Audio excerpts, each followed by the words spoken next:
볼 내용은 진통제와 항염증 약물입니다. 우리가 지난 시간에 발표를 해보니까 진통제도 꽤 많이 들어있었고 항염증 약물 엔세이드도 많이 들어있고 이제 항생제는 그 다음 시간에 이제 배우시고 오늘은 기존에 많이 우리가 사용해본 우리 다 두통에 있어서 타이레놀 하나쯤은 다 먹어봤을 텐데 그것들이 어떤 그 기전에 의해서 작용을 하는지 좀 더 자세히 공부할 수 있을 것 같습니다.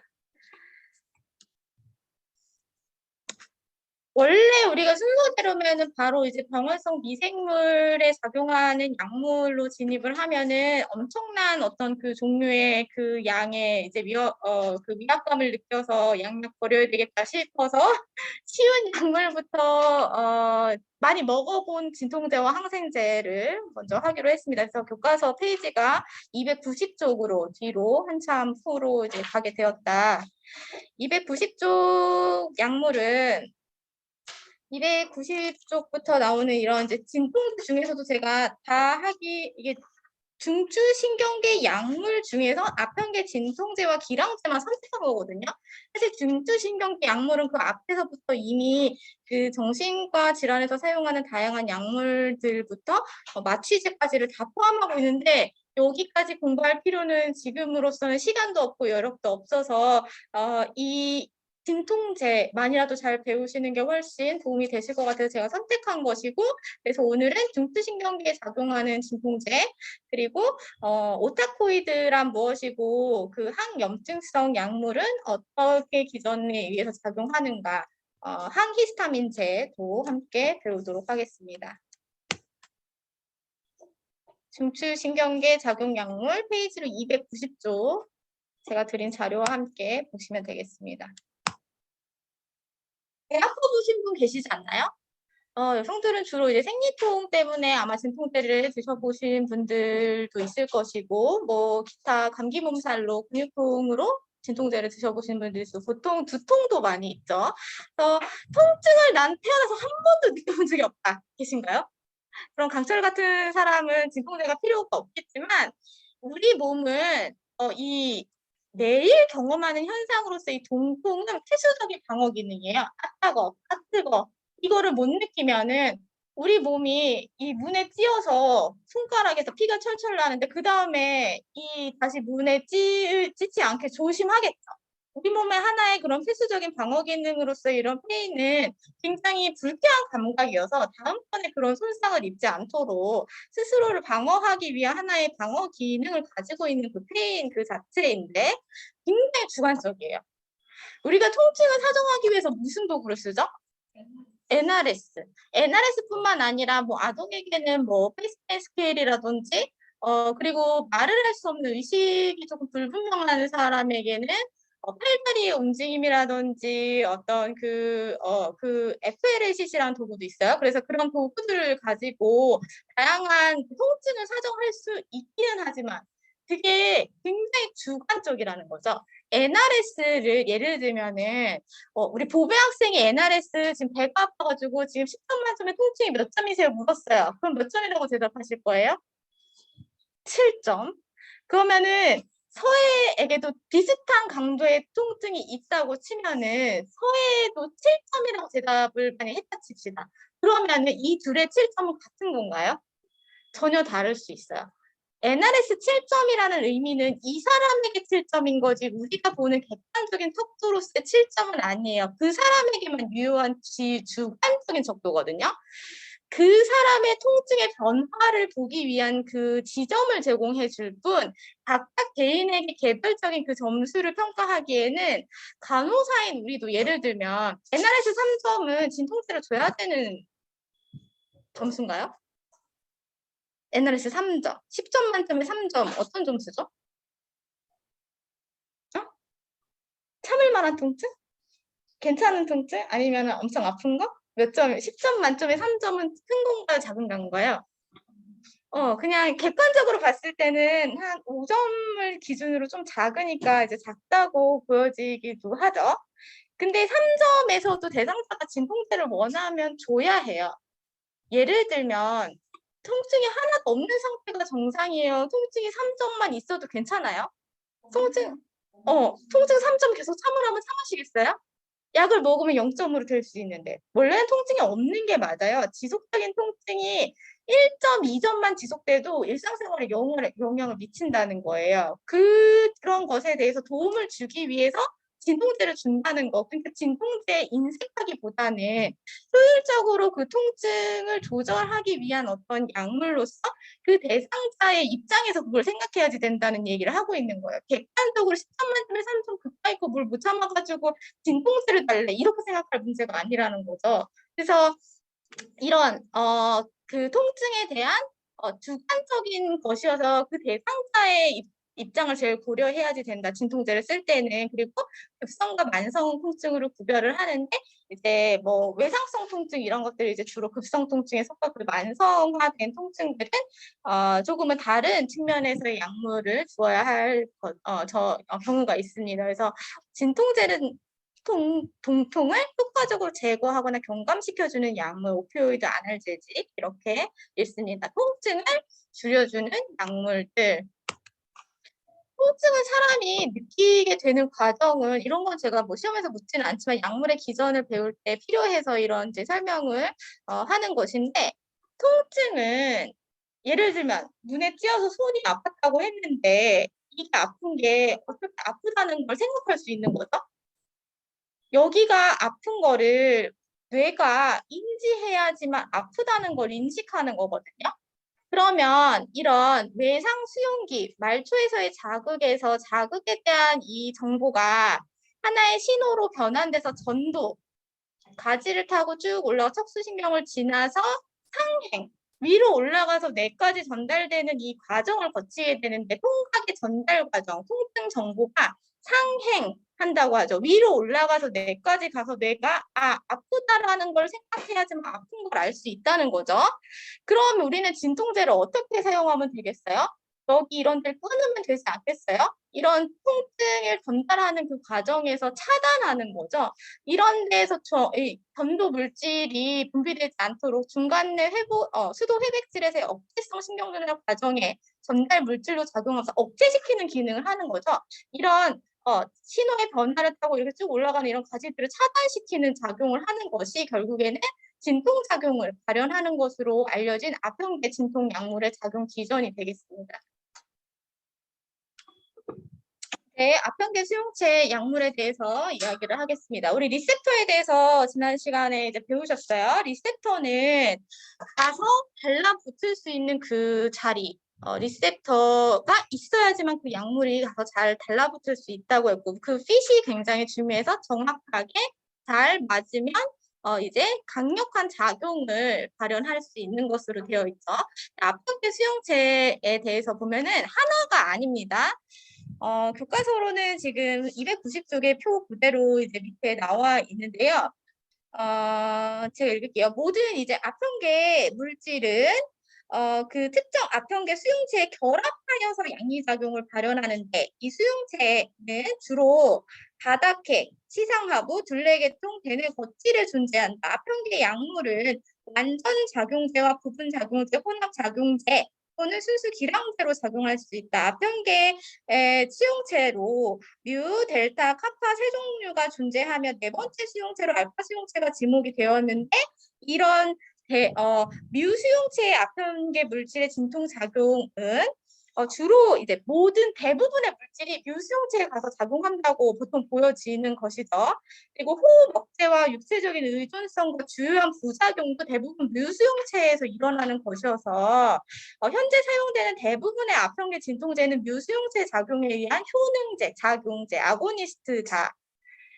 여기까지만 일단 이렇게 문단이 너무 길어가지고 지금 표를 그래서 보시면 제가 이 표에서 그 내용들을 좀 우리가 지금 무슨 리셉터를 본다고요? 총 4개지만 가장 많이 알려진 뮤와 델타와 카파 이 세 가지를 얘기하려고 합니다. 뮤 수용체 대부분의 아평계 진통제와 결합한다. 제가 빨간색 글씨로 해놨죠. 잘 기억하시라고. 대다수의 그 아평계 물질이 가서 달라붙어서 작용을 일으키는데 이렇게나 기능이 많아. 우리는 뭐만 있으면 돼요?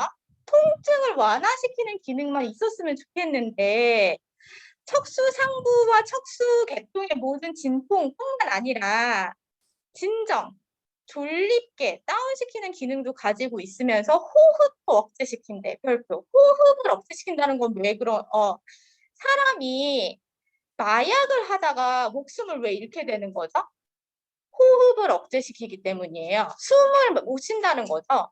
그래서 마약을 하는 사람들이 나중에 막 이렇게 굉장히 이런 뭐죠? 호흡곤란으로 이제 사망에 이르게 되는 과정에는 마약이 아주 강력하게 이 호흡 억제 작용이 있으면 호흡수가 20에서 우리가 몇 회까지 정상으로 보죠? 호흡수가 몇 회까지 정상이죠?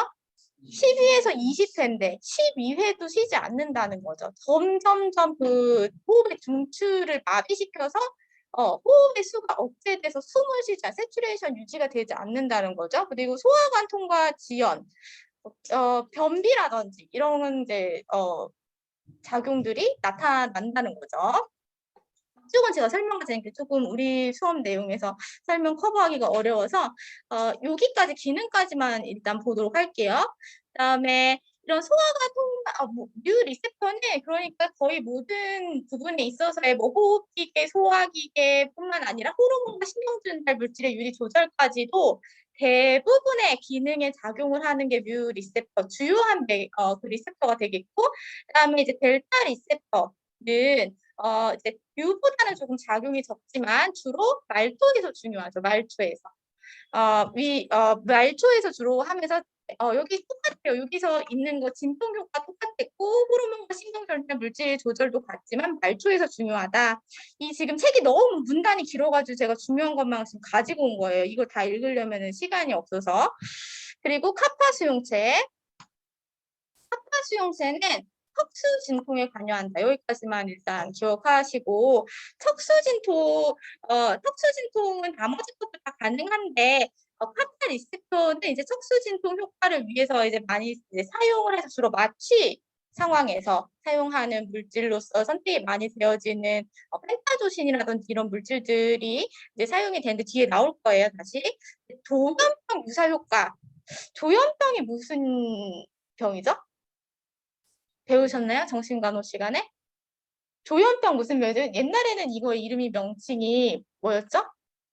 정신분열병. 프레니아가 그 원래는 그러니까 조현병이라는 말이 우리가 이제 그 스티그마 낙인을 찍는 것 때문에 정신분열병 하면은 딱 미친 사람, 미치광이 뭐 이런 인식이 딱 들어서 부정적으로 그 사람을 바라보는 그 시선 때문에 그 사람들의 일상생활이 굉장히 어려워져서 이름을 개명해서 조현 이 현악기의 얘기할 때 그 현이거든요. 네, 그 조율이 잘 되지 않아서 머릿속에서의 어떤 조율이 잘 되지 않은 그런 질병이다 이런 식의 이제 개명을 갖게 된 건데 어쨌든 조현병 유사 효과를 가졌대요. 이게 무슨 말이죠?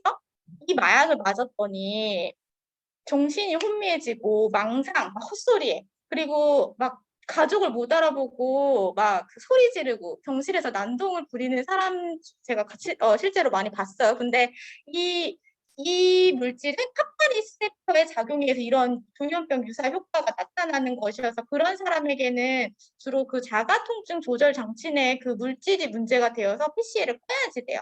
진통제를 꾸준히 줬는데 그 물질에 조현병 유사 효과를 나타내는 물질들이 섞여 있을 때 주로 꾸준히 주는 그 약제 때문에 그렇게 될 수 있죠. 그리고 소화관 통화 지연 효과도 있고요. 그래서 우리가 기억할 거는 아편이란 물질은 굉장히 강력하고 리셉터에 가서 핏이 잘 맞는 물질일 뿐만 아니라 여러 수용체 아형을 가지고 있어서 그 효과도 굉장히 다양하게 나타날 수 있다는 것을 기억해야지 되겠고 자, 앞변계 진통제는 천연 또는 합성 물질이거든요. 왜 천연인지 뒤에 나올 거고 이런 수용체가 결합해서 양력적인 진통작용을 발현하는데 대부분 주사로 줘요. 왜냐하면 이런 몰핀과 하이드로몰폰과 옥시몰폰 등은 경부투여식 광범위한 초회통과 간에서 입으로 먹었을 때 간에서 벌써 이미 다 대사되어서 전신순환으로 이동하는 그 양이 많지 않아서 주사로 줘야 한다라고 되어 있는 것이죠. 뿐만 아니라 임산부에게 투여할 때도 이 태아와 태반의 관문, 그러니까 엄마가 주사를 맞으면 아기에게 전달되어서 호흡 억제나 육체적 의존성이 태아에게도 나타날 수 있어서 마약성 진통제는 태아에게 주지 않습니다. 그 엄마 임신부에게 잘 주지 않는다는 거죠. 그다음에 신장과 배설 시간도 굉장히 다양하고 간질환 환자에서 약효의 지속 시간이 길어져서 마약을 사용하는 사람에게는 계속적으로 신장과 간의 기능을 모니터링 해야지 된다. 여기 이런 꽃 보신 적 있으세요? 엄청 예쁘죠? 이 꽃 뭐죠? 양귀비. 양귀비라는 기생이 있었잖아요. 얼마나 이뻤으면 양귀비라고 불렸겠어요? 이 꽃이 실제로 요즘 중랑천에 이게 심어져 있는데 보신 적 있으세요? 보신 적 있죠? 보고 놀라지 않았어요? 저는 처음에 저도 양귀비를 알아볼 수 있는 세대가 아니었어요. 본인 안, 개량 중이죠. 그러니까 저는 그걸 꽃만 보고, 이 꽃이 내가 아는 그 꽃이 아닌가? 순간 살짝 눈을 의심했어요. 근데 지나가는 할머니가, 어머, 이거 양귀비네 이러시는 거예요. 알아보시더라고요. 그래서, 맞네? 그랬는데 자세히 보니까 열매가 하나도 없는 거예요. 열매가 맺히지 않게 양귀비는 워낙에 예쁘고 아름다운 꽃이어서 그 꽃을 보고 싶어서 이제 관상용으로 이제 개량한 거죠. 그래서 근데 관상용으로 개량해도 제가 봤을 때 소량의 마약은 남아있을 가능성이 높아요. 근데 우리가 남용할 만큼의 양이 아니어서 그리고 사람들이 중요한 건 그게 양귀비인지 몰라서 못 뽑아가요. 그래서 그게 중랑천에 한두 송이가 아니고 완전 막 아무튼 그죠? 엄청 넓은 면적에 이게 심겨 있는 걸 보고 제가 깜짝 놀랐거든요. 근데 이제 우리가 주목해야 될 거는 꽃보다는 열매예요. 그래서 양귀비에 있지 않은 이런 열매에 이제 칼자국을 내 가지고 소에 이렇게 채취한 건조시킨 그 물질이 정말 소액만 나오겠죠. 이 열매가 많지도 않은 데다가 이렇게 해가지고 긁어내가지고 이걸 만드는 거니까. 그래서 여기에는 굉장히 많은 알칼로이가 함유되어 있는데 거기 이제 몰핀이라는 그 성분이 가장 중요한 알칼로이드여서 우리가 몰핀을 마약으로 알고 있는 것도 주요한 아편의 성분 중에 몰핀이 가장 중요한 어떤 그런 진통 효과를 가진 알칼로이드 성분이기 때문이죠. 그래서 강력한 진통제인 모르핀, 몰핀이라고 알려진 것들은 아편에서 추출한 성분이다. 그래서 천연 물질이라는 건 이해하셨죠? 우리가 이제 양귀비를 보면 저거 그거네. 근데 우리가 알고 있는 대마라든지 이런 물질들도 다 이런 식물을 이파리를 말려서 키운다든지 실제로 이게 남용하기 쉬운 환경인 거잖아요. 어떤 잎사귀 이런 것들을 구하려면 얼마든지 구할 수 있는 것이어서 이런 어쨌든 남용이 가능한 물질로서 처음에 사용이 되었던 것들인데 이것들이 이제 진통 효과를 가지고 있다는 걸 알려지면서 이제 진통제로 사용하기 시작했던 거죠. 몰핀 등 선여한 혹은 반합성 물질로서 그래서 황산 몰핀, 그리고 헤로인, 아편, 팅크 제형 등이 존재하는데 우리가 주로 주사제로 이용하고 있는 것이 황산 몰핀입니다. 황산 몰핀은 그러니까 다른 아편계 물질에 비교시 당연히 표준이 되겠죠. 가장 먼저 사용했었고 그래서 중등도의 통증, 심한 통증 어떤 거죠? 수수루, 오픈 운두가 존재해서 거기에 통증이 계속적으로 있는 사람들, 급성 심근경색, 심장을 쥐어짜는 통증이 있는 사람, 급성 폐부종에 의한 통증, 이런 중등도의 통증에서 사용한다는 거죠. 그냥 두통 있다고 몰핀 안 주잖아요. 그래서 이런 내성과 의존성을 적절히만 조절한다면 우수한 진통제이고 부작용 중에 가장 심각한 건 뭐였어요? 호흡 억제. 몰핀을 주는 사람에게는 호흡수를 자주 측정해 줘야지 되고 필요하다면 시츄레이션 모니터링기를 달아놓고 계속적으로 모니터링을 해야지 될 수도 있죠. 그래서 변비, 오심, 구토 등도 아까 위장관에서의 작용과 그리고 소화계통에서의 작용도 분명히 리셉터에서 있었어요. 투여 금기 대상자는 이런 알코올 중독 환자, 어딕션이 이미 있는 환자, 그리고 급성 호흡성 억제, 호흡 억제가 이미 있는 사람은 더 억제되어서 호흡곤란으로 사망할 수 있겠죠. 장폐색, 변비를 유발시킨다고 했어요. 이미 일레우스가 있는 환자에게 이것들을 주게 되면 장이 더 막혀서 안 되겠죠. 머리 손상, 뇌 손상이 있는 사람들도 문제가 될 수 있습니다. 그래서 이 주사는 주로 주사로 사용한다고 했어요. 입으로 먹기는 할 수는 있어요. 먹을 수는 있는데 효과가 적으니 가능하면 이제 주사제가 선호된다. 전구투여시 흡수는 불규칙하고 불완전하다. 이렇게 생겼어요. 이렇게 앰플에 들었어요. 이거 어디다 보관해야 되죠? 냉장. 그래, 마약장. 냉장고 아니라 마약장이에요, 마약장. 마약이기 때문에 마약은 향정신성 의약품의 관리 목록에 포함된 약물로서 마약류의 관리에 의해서 엄격하게 그 수량을 관리하고 있습니다. 예를 들면 권혜경 환자 앞으로 새 앰플이 처방됐어요. 그러면 오로지 권혜경 환자에게만 그 약물을 줘야지 돼요. 오후 3시에 약국에서 권혜경 환자의 몰핀 새 앰플을 사왔어. 그럼 마약 장부에도 몇 월 며칠 몇 시 권혜경 새 앰플 남아있다 하고 설재은 가면서 사인이 있어야지 돼요. 그리고 4시에 약을 줬어. 4시에 원 앰플 사용했다. 두 앰플 남았다. 옆에 설재은. 그 다음 듀티에 들어와서 두 앰플이 남았는지 확인 후에 승복의 간호사가 밤 10시에 받았다. 두 앰플이 남아있다로 확인한 듀티마다 간호사들이 마약의 수량을 확인할 때 반드시 필요한 것이죠. 그다음에 헤로인.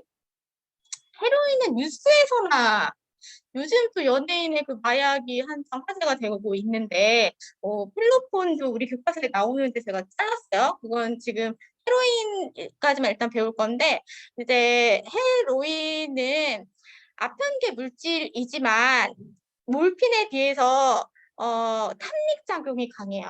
그러니까 같은 마약이어도 진통 작용이 강력하긴 하지만 탐닉도 심해서 이런 블러드 브레인 베리어 뇌혈관 장벽을 잘 통과해서 뇌에 가서 직접적으로 작용을 강력하게 할 수 있는 그 화학적 구조를 가지고 있거든요. 근데 이런 이제 아스트몰핀의 아스트몰핀과 몰핀으로 대사되는 그 과정을 거치게 되면서 이제 몰핀과 유사한 효과를 가지지만 훨씬 더 이런 그 도취감을 유발한다는 거죠. 50부터 저혈화효과는 좀 약하다는 장점도 있지만 도취감을 유발한다는 것은 막 이렇게 막 자기가 뭐 에너지가 넘치고 무엇이든지 할 수 있는 이런 이제 정신적인 어떤 그런 것을 유발시켜서 탐닉, 계속적인 그런 걸 느끼고 싶게 해서 그 물질을 계속 찾게 만드는 그런 게 심해서 병원에서 쓰지 않습니다. 잘 안 써요. 그래서 여러분이 헤로인을 투약하실 가능성은 없기 때문에 빠르게 넘어가도록 하겠습니다.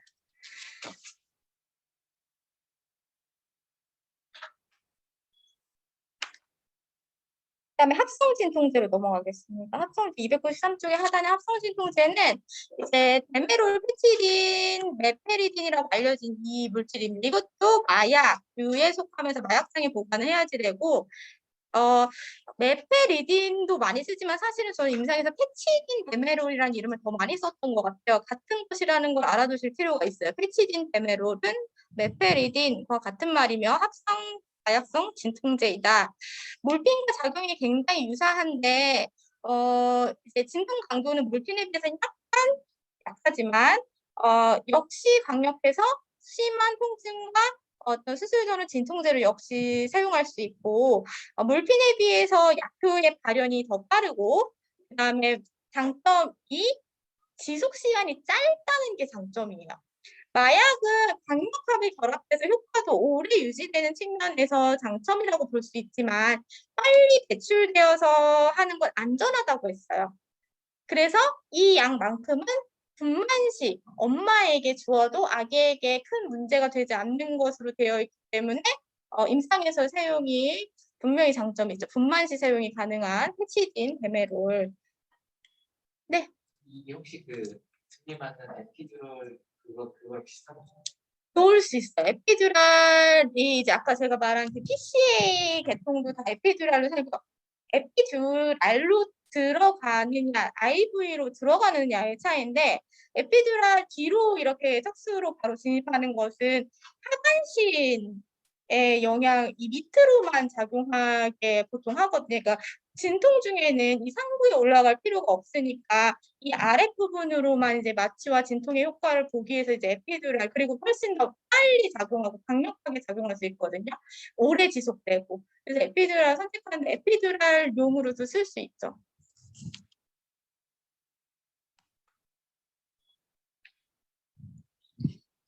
그다음에 이제 그동안은 정말 강력한 어떤 작용이었다면 지금 이제 마일드하고 모더레이트 아고니스트 작용을 하는 약제로 네, 넘어가겠습니다.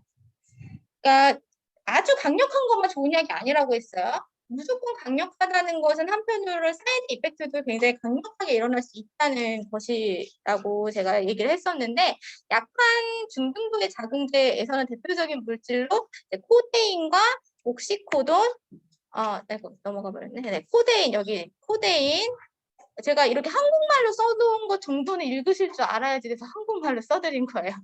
한국말로 자 이렇게 읽으라고 하니까 제가 양양하게 책을 읽으라고 하니까 다들 하고 그 다음 거 읽고 하고 그 다음 거 읽고 다른 말에서 들어오더라고요. 그래서 제가 이걸 어떻게 해야 되지? 막 이렇게 고민하다가 한국말로 적어줘야 되겠다. 그래서 이거를 이제 우리 책에서도 그렇게는 되어 있긴 하지만 영어를 읽는 것에 거부감을 느끼시면은 오더를 읽으실 수가 없어요. 원에서는 영어밖에 쓰지 않거든요. 그러니까 이제 양약책에서 나오는 단어를 읽는 것을 습관화하셔야 될 것 같아요. 많이 쓰는 약 코데인, 그리고 이 옥시코돈, 그리고 하이드로코돈 이 정도는 읽으세요. 다 코자가 들어 있으면서도 뭐 코데인, D자가 D가 같이 들어가 있죠. 그래서 코데인은 많이 들어보시지 않았어요? 코데인? 아마 본인이 독감에 걸렸거나 코로나19에 걸려서 오랫동안 고생하시는 코데인을 먹어본 적 있을 것 같아요. 코데인 드셔보신 분? 아무도 없나요? 코데인은 저도 먹어봤어요. 저도 이제 2011년에 이제 ER 지원, 응급실 지원을 나갔는데 신종플루 이제 수업을 하는데 제가 신종플루에 걸린 거예요. 그래가지고 이걸 직접 먹어봤는데 효과를 보고 깜짝 놀랐어. 이렇게 효과가 좋단 말이야? 제가 스스로 그걸 느끼고 이제 근데 왜 그걸 느꼈냐면은 물론 진통작용도 강력했는데 코데인은 진해작용 때문에 처방하는 경우가 많아요. 진해제가 뭐죠? 가래를 묽게 하는 약? 그럼 거담진해. 그래, 그럴 수도 있겠네요. 기침을 줄여주는 약이에요. 그래서 물론 가래를 묽게 해준 작용도 이제 진해 잘 이제 뱉어나고 이제 잘 배출할 수 있게끔 기침은 사실 무조건적으로 막으면 좋은가요? 아니죠. 기침은 안에 있는 객담을 이제 배출하도록 하는 약이어서 근데 너무 심하면 일상생활 진짜 이게 기침 많이 하다 옆구리 통증 겪어보신 분 계신가요? 엄청 힘들거든요. 그래서 그런 어떤 진해 작용을 하는 것으로 몰핀이 굉장히 많이 사용되고 있습니다. 그래서 기타 이런 독감이라든지 이런 데서 만약 엄청 심한 근육통과 함께 객담과 가래와 기침으로 고생을 한다. 그럼 이 진해제를 줌으로써 정말 큰 도움을 받을 수 있다는 거죠. 여러 측면에서요. 그래서 많이 쓴다. 코데인 그리고 경구 입으로 먹는 투약이 가능하다는 것도 장점이 되겠습니다. 그렇지만 탄닉성이 굉장히 적어요. 그래서 코데인은 마약류로 분류되기는 하지만 기타 관리가 몰핀만큼 그렇게 엄격하지는 않아서 경구약 제형으로 처방을 받아서 줄 수 있다. 그 대신 이제 오심, 변비, 현기증 등은 역시 리셉터 작용에 의해서 여전히 부작용을 가지고 있기 때문에 먹는 중에 가장 많이 호소하는 이런 변비라든지 부역구토에 대한 것도 무시할 수 없다. 펜타조신 사진을 제가 보여드렸는데 아까 강력한 어떤 작용제로서의 역할과 그리고 길항제로서의 두 가지 작용을 모두 가진 물질로서 이제 펜타조신의 예를 들었는데요. 이제 이 부분 작용제 그러니까 어떤 강력한 작용을 가진 것과 어떤 그 탄력과 진통작용이 약한 합성성 진통제의 역할 모두를 가지고 있어서 펜타조신, 부프레넥스, 날모핀 이런 약제들 중에서도 특히 펜타조신을 많이 사용하는 약제예요. 제가 아까 PCA 자가통증 조절 장치 설명을 하면서 잠깐 펜타조신 얘기를 했었죠. 이제 펜타조신은 특히 PCA는 누가 제조하죠? PC, 자가통증 조절 장치 아직 안 배우셨나요? 아까 임산부라든지 큰 수술, 뭐 예를 들어서 뭐 캐비지 수술을 했다, 심장 수술을 했다, 그런 사람들에게 통증이 지속될 때 자기가 이렇게 펜타입의 버튼을 누르면서 그 약물, 진통제 주입량을 조절할 수 있게 하는 장치가 자가통증 조절 장치잖아요. 그 조절 장치 내에 이 약물이 믹싱이 잘 되거든요. 몰핀과 펜타조신, 기타 페치딘, 다양한 그리고 엔세이드 같은 것들을 섞어서 대상자마다 다르게 용량을 넣어요. 의사가 직접 조제합니다. 치과 의사가 주로 수술장에 가서 달고 오거든요. 알고 계시면 좋겠죠. 그래서 수술장에서 그거를 마취 상태에서 미리 이제 주입을 하기 시작하면 의식이 회복됐을 때 통증이 느껴지는 강도가 훨씬 줄어들겠죠. 그래서 이러한 이제 펜타조신과 같은 약물들을 이제 사용하게 될 때 강력한 진통제와 이런 작용제로서 기량제에서 역할을 하는 걸 섞어서 다양하게 그런 작용을 할 수 있게 만들어 놓은 이제 펜타조신을 많이 섞게 되는데 펜타조신의 그 기전은 조금 독특해서 카타와 이제 알파 수용체 작용제 및 뮤 리셉터에서의 기량제로 작용한다. 주사지의 몰핀과 코데인의 중간쯤의 효능을 가지고 있지만 탐닉 작용은 약해요. 그래서 많이 사용되고 있고 그리고 만성질환에서 사용도 많이 하고 있습니다. 그 전에 약물들이 대다수 급성기에 많이 주로 사용했다고 한다면 펜타조신은 만성 통증의 경감에서도 사용이 되고 마취 전투약과 마취 보조제 수술장에서 많이 사용하고 있다는 거죠. 그리고 아까 제가 이런 사고의 혼란 및 성각이 나타날 수 있을 임상시 적용이 필요한 약물로서 이제 펜타조신의 예를 들었는데 우리가 배우지 않은 제 네 번째 수용체인 알파 리셉터의 작용에 의해서 이건 굉장히 강력하다고는 알려져 있지만 카파 수용체의 작용도 있거든요. 그래서 카파와 알파 등 근데 그게 우리가 무슨 리셉터인 거를 아는 것도 중요하지만 알려진 부작용으로서 펜타조신을 들어가는 사람이 있다. 카파든 델타든 그게 중요한 게 아니라 사고의 혼란 및 환각이 나타날 수 있어서 예를 들어서 수술장에서 이 PCL을 달고 왔는데 안에 뭐가 들었는지 모른다. 그럼 어떻게 해야지 되죠? 기록지를 찾아서 펜타조신이 들어있는지 확인하시고 약을 꺼야지 된다는 거예요. 네. 그래서 펜타조신이란 약물은 사고의 혼란 및 환각이 나타날 수 있어서 갑자기 막 정신이 혼미해지고 헛소리를 하면서 막 간호사도 못 알아보고 환자의 보호자에게 막 소리를 지른다. 그러면 그 PCL을 꺼야 된다. 그다음에 트라마돌. 이 약이 트리돌입니다. 트리돌 계속 이제 발표 시간에도 한두 번 나왔었던 것 같은데요. 트라마돌, 트리돌 같은 얘기입니다. 트라마돌, 트리돌. 이 약은 기타 약물로 분리되어 있어요. 지금 배우는 아편계 진통제의 그 약한 뮤수용제 작용은 가지고 있어요. 마약이 아닙니다. 여기서부터 마약 아니에요. 마약류의 관리를 받지 않습니다. 그래서 트리돌은 마약처럼 이 아픈계 물질로서 그 강력하게 막 이런 그 수량의 관리를 받지 않으니 얼마나 편해요? 그냥 약국에서 그냥 바로바로 올려가지고 쓸 수 있고 그에 반해 효과는 좋은 편이라는 거죠. 약한 뮤수용제 작용제이다. 제가 아까 이것도 어디서 봤죠? 처방전 해석할 때 트리돌 어떻게 주라고 했죠? 희석해서. 50cc 혹은 100cc 희석해서 주라는 그 처방전이 있었어요.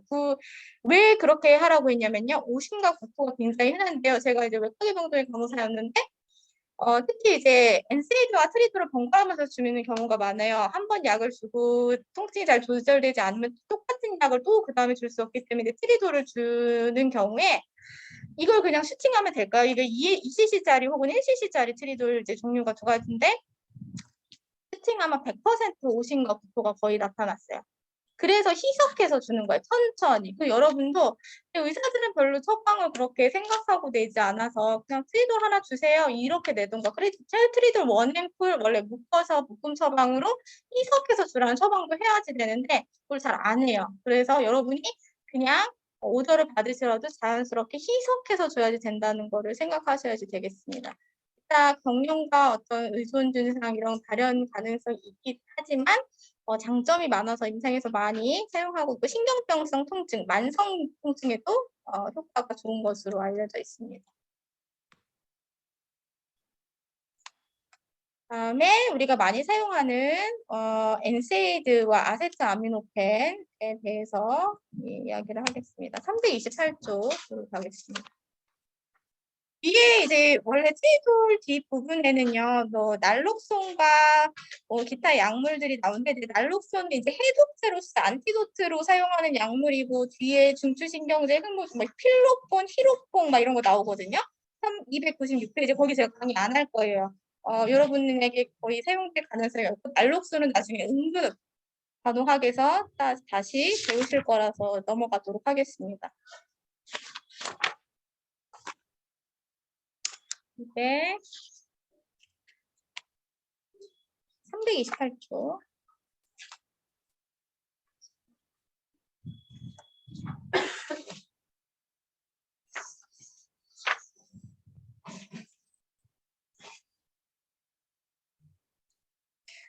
이제 염증에 대해서 이야기를 먼저 하려고 하는데요. 자, 한 번도 피부에 염증이 생겨본 적 없어 계신가요? 뭔가를 이해하려면 내가 대상자의 그 염증에 대해서 이해를 하려면 염증이 생기면 어떻죠?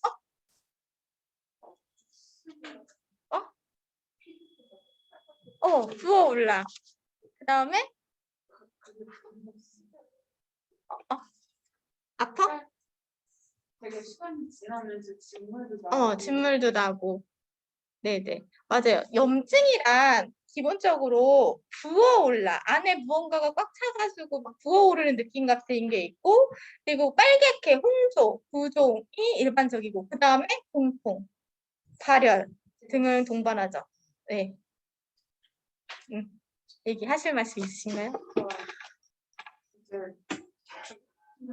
주습진. 네, 하나의 염증으로서 이제 근데 습진은 염증으로 이해되기보다는 글쎄요, 염증 중에서도 좀 약간 독특한 양상으로 봐야지 될 것 같아요.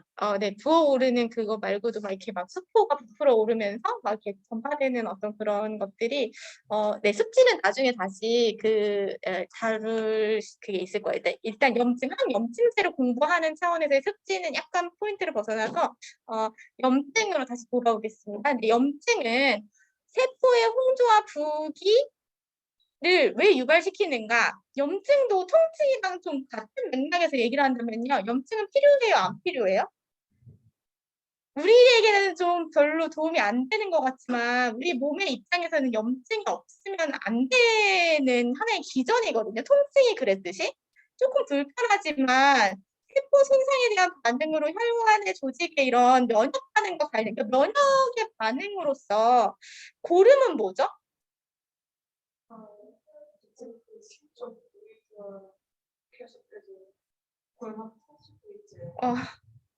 고름, 퍼스, 진물이 난다. 백혈구의 사체예요. 백혈구의 사체와 염증의 부산물인 고름, 퍼스, 우리가 알고 있는 퍼스는 면역 반응이 일어나서 당열이 전사한 백혈구의 사체인 거거든요. 그러니까 염증이 일어나지 않으면 몸 안에 그 치열한 전투가 일어나지 않으면 우리는 실시스로 죽을 수도 있어요. 아주 작은 염증에도요. 그런데 문제는 염증의 이런 반응, 예를 들면 이런 세균과 이런 것들이 침투해가지고 항원들이 마구 들어와서 공격을 하면요. 비만세포, 우리 몸속의 비만세포에서 히스타민을 막 분비해요. 그래서 우리 몸이 간지러워요. 막 간지럽고 부어오르고 이런 것들. 그러면 오픈 상상이 이렇게 피부가 뚫려서 유입이 된 이후에 이런 것들을 대처하기 위해서 백혈구가 혈장이 마구 그런 데 가서 딱지를 지게 하고 이런 피부 손상을 메꾸기 위한 작업들을 하고요. 식근작용, 균을 껴안아가지고 이제 죽여서 몸 밖으로 배출시키는 과정으로서 우리가 눈에 보여지는 퍼스는 이런 작용에 의해서 생성이 된다는 거죠. 없으면 안 되는 기전이라는 거예요. 원래는 당연히 필요하고 우리 몸에 그런 어떤 것들을 하기 위해서 존재하는 이 기전이지만 우리에겐 불편해요. 아프죠. 부어오르죠. 아무튼 통증을 유발하고 불편하게 한다는 측면과 이걸 그냥 방치해두면 어떻게 된다고요? 예를 들면 유마티스 관절염을 예시로 들면 조직의 손상과 만성적인 통증, 신경이 계속적인 염증이 수반되는 이런 유마티스 관절염은 여기가 나중에 어떻게 되죠? 손이 다 우글우글해져요. 이게 다 이렇게 관절이 구부러지고요. 왜 그렇게 되는 거죠? 그냥 염증인데 약을 줘도 그렇게 되거든요. 류마티스 관절염은 하나의 그 면역 질환이에요. 그래서 자가 그 공격을 한다는 거죠. 이런 세포들이 막 엉겨 붙어서 손이 나중에 다 우그러져서 이렇게 손의 모양도 변형되는 것은 굉장히 아파요. 류마티스 관절염 환자들은 우울증을 많이 겪게 되는데 너무 아파서 1년 365일 아프니까. 그래서 그런데 이제 만성 통증의 개념에서도 그렇게 이제 일시가 되는 거죠. 근데 염증, 통증을 방치하면 안 된다는 결론을 얻게 되는 거죠. 염증 생겼다고 그냥 염증이 생겼나 보다 하면 안 된다는 걸 얘기하고 있는 거예요. 그래서 우리는 지금 이제 그 염증을 줄여주는 약물로 엔세이드, 우리가 어제 발표할 때도 엔세이드라는 단어 많이 나왔어요. 엔세이드에 대해서 이제 배울 건데, 우리가 대표적으로 아는 엔세이드 물질은 아스피린입니다. 그 아스피린을 설명할 때 이제 왜 비스테로이드성 항염증 약물로 구분을 하는 거죠. 비스테로이드, 풀텀이 non-steroidal anti-inflammatory drug를 줄여서 엔세이드거든요. 왜 이렇게 부르는 거죠? 이렇게나 긴데. 스테로이드인지 아닌지를 구분하겠다는 거예요. 스테로이드는 왜 구분하는 거죠? 스테로이드는 뭐죠? 스테로이드는 뭐죠? 원래 우리 몸에 존재하는 거예요, 스테로이드는. 부신피질 호르몬. 부신피질 호르몬, 우리 몸의 신장 위에 붙어있는 부신에서 분비되는 부신피질 호르몬은 아주 강력한 항염증 물질을 이미 생성하고 있어요, 우리 몸에. 우리 몸은 원래 24시간 염증이 일어날 수밖에 없는 그런 상황에 사실 처해 있어요. 무엇을 먹어도 어떤 경로로도 외부의 물질이 투입되기 마련인데 우리 몸은 그 염증을 극복하기 위해서 부신피질에서 분비되는 그런 호르몬에 의해서 이미 염증을 컨트롤하고 있는데도 불구하고 염증이 생겼단 말이죠. 그럼 추가적으로 무언가를 줘야지만 되는데 부신피질 뭐라고요? 호르몬. 호르몬은 아주 미량으로도 그 기능을 할 수 있는 물질이거든요. 외부에서 그 호르몬을 추가로 주면 부작용이 커요. 부신피질 호르몬의 부작용은 뭐죠? 배웠나요? 문페이스, 얼굴이 막 부어올라요. 면역력이 저하돼요. 기존의 어떤 그런 우리가 목표로 하는 바에 이런 염증을 줄이기 위해서 이렇게 위험한 위험을 감수할 수 없다는 거죠. 일반적인 염증, 정말 컨트롤되지 않는 염증에서는 천식이라든지 이럴 때 스테로이드를 씁니다. 그런데 이 손 이렇게 좀 찢어져가지고 염증이 살짝 생겼는데 스테로이드 바로 쓸 수 없다는 얘기예요. 그래서 이 스테로이드, 엔세이드를 사용한다는 것은 이제 염증의 1차 치료, 통증의 해소와 조직의 손상, 지연 정지를 위해서 쓰는 것인데 흔히 쓰는 우리가 쓰는 아스피린과 엔세이드의 사용으로 인한 염증의 감소는 곧 염증을 제거하면 염증으로 생긴 통증은 당연히 염증이 줄면 감소하겠죠. 당연히 염증을 줄이기 위해서 약물을 주면 통증도 가라앉기 때문에 엔세이드를 사용하는 것은 굉장히 여러 측면에서 장점을 가지고 있다. 강력한 항염증 작용을 가지고 있는 당질 코르티코이드, 이게 부신피질 호르몬의 주요한 그 성분입니다. 같은 말이에요. 스테로이드 성분은 줄 수가 없다. 다양한 부작용이 있기 때문에 특히 관절염 치료 시에 아까 류마티스 관절염이라든지 기타 치료 시에 엔세이드가 주된 치료제로 사용된다. 엔세이드와 아세트아미노펜은 무엇이 다를까? 제가 늘 예시를 들 때 두 가지 약물을 썼었어요. 타이레놀과 아스피린. 아세트아미노펜과 엔세이드인 거죠. 그동안 예로 맨날 봤던 그런 물질들이요. 오늘 배워왔어요. 진통제는 마약성인지 마약성이 아닌지로 일단 구분이 돼요. 아까 배운 앞성계 물질로서의 그런 이제 그런 물질들, 몰핀과 메사존 이런 유전성이 강한 진통제는 일반적으로 쓸 수 없다고 했어요. 중등도의 통증 이상에서 주로 사용이 되는 것이 많은데 이 마약성으로 그런 구분이 되는 것들에는 크게 엔세이드와 아세트아미노펜이 있어요. 우리가 자주 사용하는 타이레놀과 아스피린이라는 거죠. 그런데 그것의 차이가 있어요. 기능상의 차이. 아세트아미노펜, 타이레놀은 해열 진통제예요. 해열, 열을 떨어뜨리는 작용과 통증을 줄여주는 작용을 가지고 있는데 염증을 줄여주는 작용은 없어요. 소염 진통제인 엔세이드에만 염증을 줄여주는 소염 작용과 진통 작용, 그리고 소염의 과정, 염증을 줄여주는 과정에서 일부 해열 작용도 가지고 있습니다. 그래서 다르다는 거죠. 그 기전이 약간. 구분을 할 수 있어요. 이제 타이레놀 먹어야 할 때와 NSAID를 먹어야 할 때를 구분할 수 있어야 돼. 염증을 동반한 통증이다 할 때는 NSAID인 거고, 염증보다는 그냥 어떤 발열, 우리가 감기에 걸렸을 때도 물론 이제 바이러스에 있는 감기를 어떤 염증으로 볼 것인가, 폐렴까지 진행되지 않은 간단한 바이러스성 그런 폐열에는 타이레놀을 쓴다는 거죠.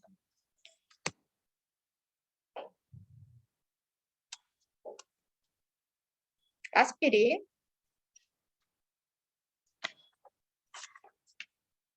몇 번까지 했죠?